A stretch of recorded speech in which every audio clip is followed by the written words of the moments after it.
What do you do against walls? Like neutral B? Like.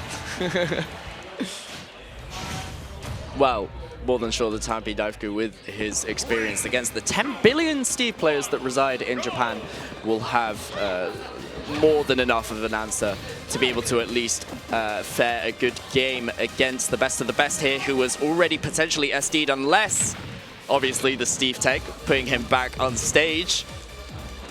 Oh! No, that's a shame. Oh, okay. Yeah, just when he thought Acola was the first person to SD, it's actually TamaP instead who misses the ledge with that air dodge. How unfortunate of a start, but if it's anyone that can bring it back, it's Bayonetta. Oh, gets a side B. That's huge. Oh my god! Whoa! What a conversion! You don't see that route too often. Yeah. Wow. Fair enough. I thought it was just for a combo that he was going to get for simple damage, but a little bit of a mix-up there coming out from TamaPDaifuku, who not only manages to bring it back, but he's now in the lead. He got 40% from like an edge guard. Acola managing to secure himself some iron, but in terms of the resources, he hasn't found anything too close to diamond or gold at the moment, so TamaP so far can just continue his game plan to just run in as much as possible, overwhelm Acola. How's he finding these up tilts? Like, it shouldn't be working. I know. It's insane, isn't it? Acola building himself a wall between him and TamaPDaifuku, but TamaP just says, go away. Fair enough. Oh.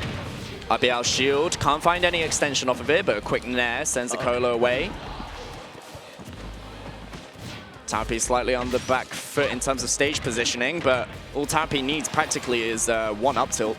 And he's probably going to be able to find himself the stock. I love the idea with the forward air 2 into the back air. Can't find it. Whoa! Oh. I've never seen that before, going off stage with the gun.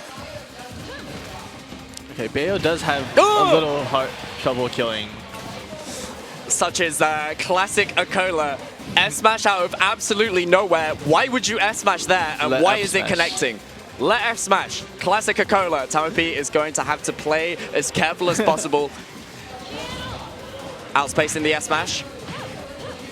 Tried to find a quick forward air string, but can't find anything too much off of it. I like the idea of trying to find a counter witch time over the sour spot of down air.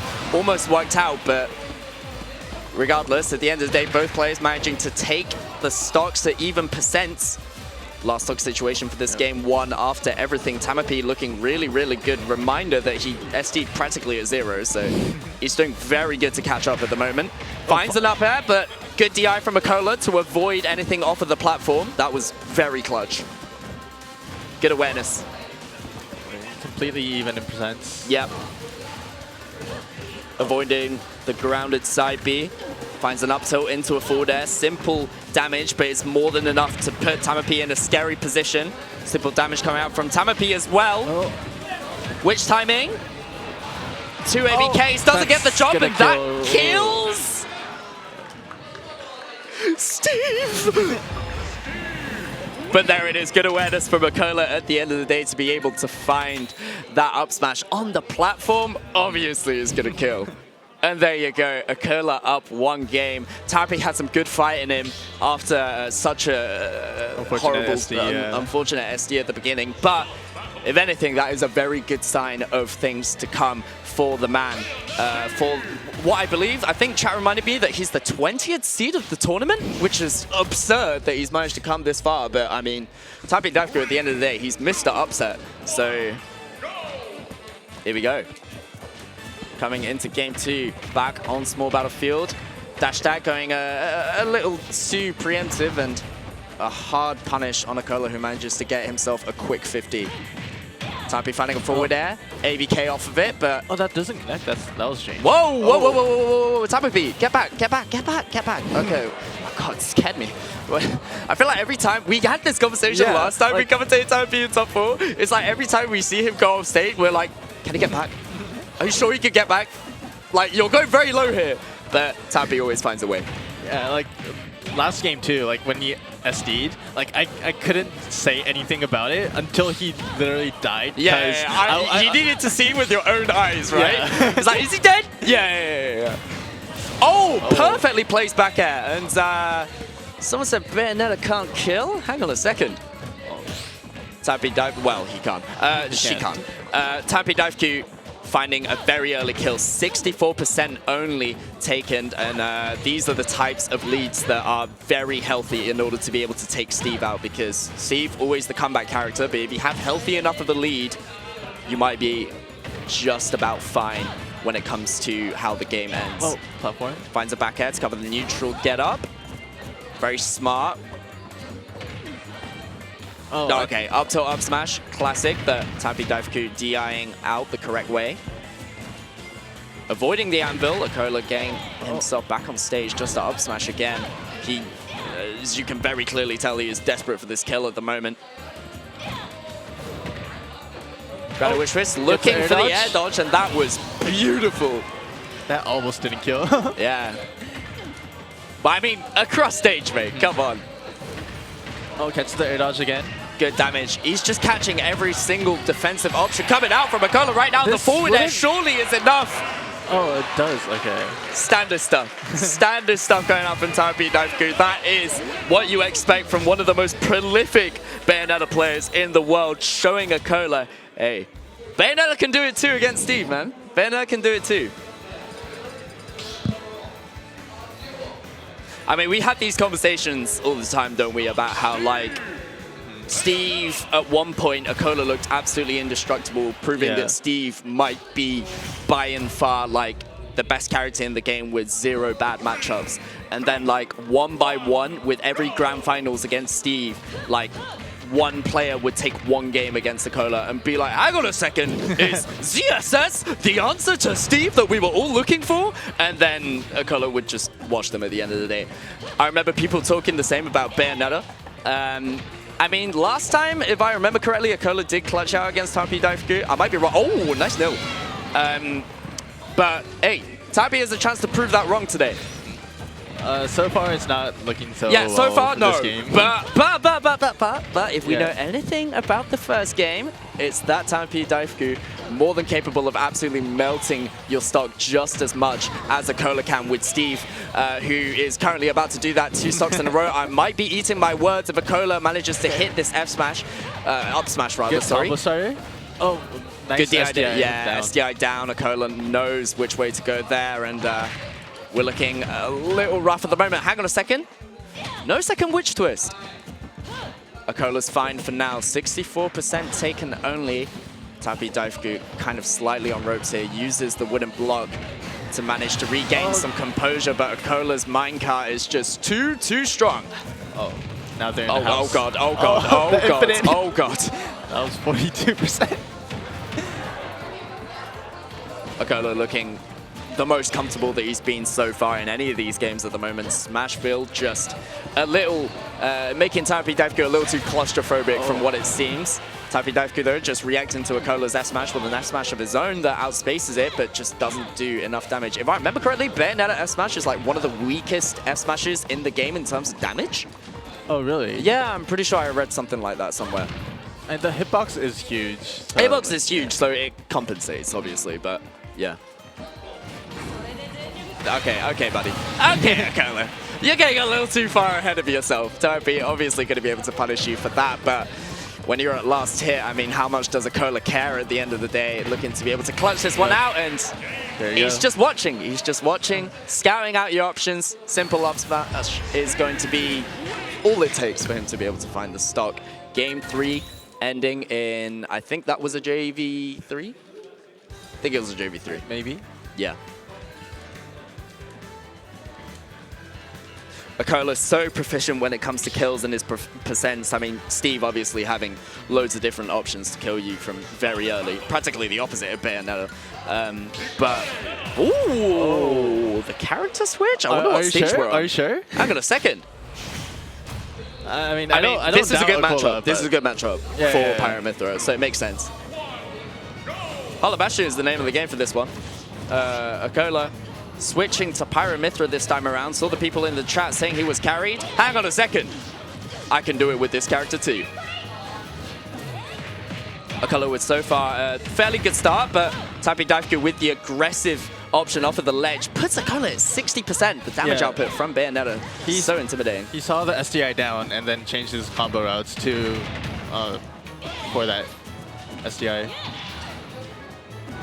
TamaPD chucking Acola off stage. Tried to read some kind of aggressive option there at the ledge. And oh my god, Pyra dash tag killing at 2%. What the hell? That killed so early. TamaPD got a little too greedy, trying to like grab the ledge like from above. I mean, it didn't just catch him off guard. I'm pretty sure it caught everyone on watching off guard. That killed absurdly early. Acola with a bit of a stock lead to play with now, looking to extend the stock lead for as long as possible. Manages to find a jab off of the tech with the correct call out. He can afford to play a little conservatively here. TamaPD read his drift but couldn't connect any kind of back air or kill option. Acola manages to find a grab, shielding the up tilt. Good tech on the platform. Acola tried to throw out a burning blaze end there, and gets punished for it. But he's still looking very good. Oh god, might be a re-grab here, but I mean, Bayonetta has loads of recovery mix-ups to be able to get herself back on stage regardless, and that's exactly what TamaPD does. Acola, yet again, finding a grab. These grabs just don't end. This advantage state doesn't seem to conclude itself until Acola is hungry enough to be able to find the stock. Ooh, jump read. High recovery, obviously going to be covered by Witch Twist. That happens at the right time. Clean edge guard from TamaPD. Yeah, but Bayo already at 120%. Oh, and catches him with an up B. Acola finding a back air, just reacting to the air dodge because he knew that he couldn't get anything off of it that was true. Smelling TamaPD's fear. And now Acola just looking more and more inevitable than ever. This man is he's so good. Jesus. But hang on a second. Almost had that air dodge covered.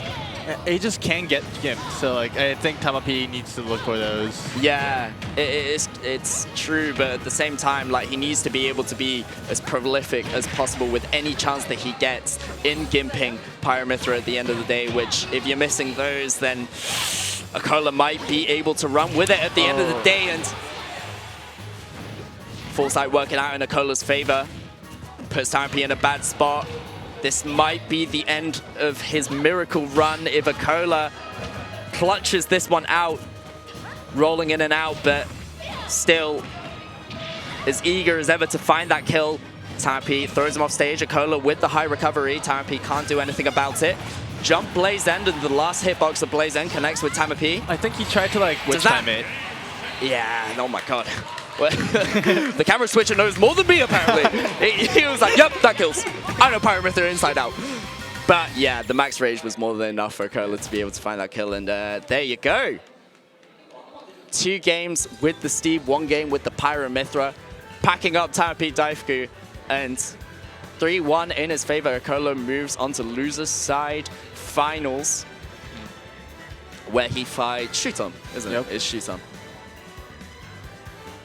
A little more of a familiar top 3 this time around. But, I mean, the Acola Miya story, you've heard it time and time again. The 2 most prolific Japanese players of the modern age. Shuton, you probably argue to be the number 3 in terms of consistency inside and outside of Japan. He's not really considered like the tournament winner. He usually is like the silver collector. Yeah. But here we go. Once again, we see Shuton stepping up to the stage with the opportunity to be able to take on the 2 kings of Japan.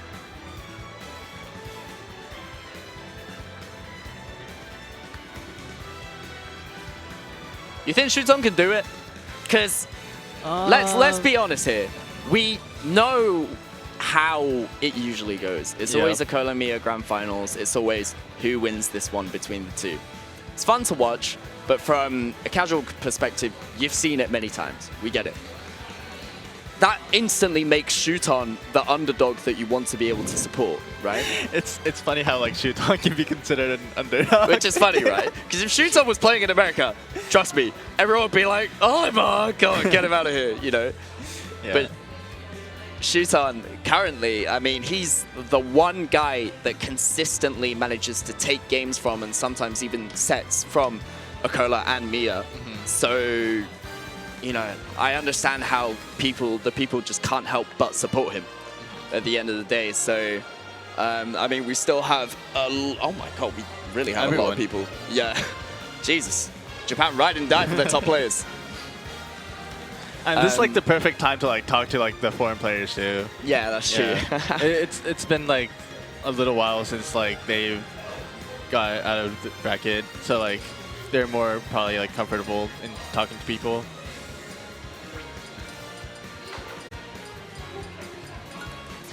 I believe they've picked their stages and stuff, so I think we are heading straight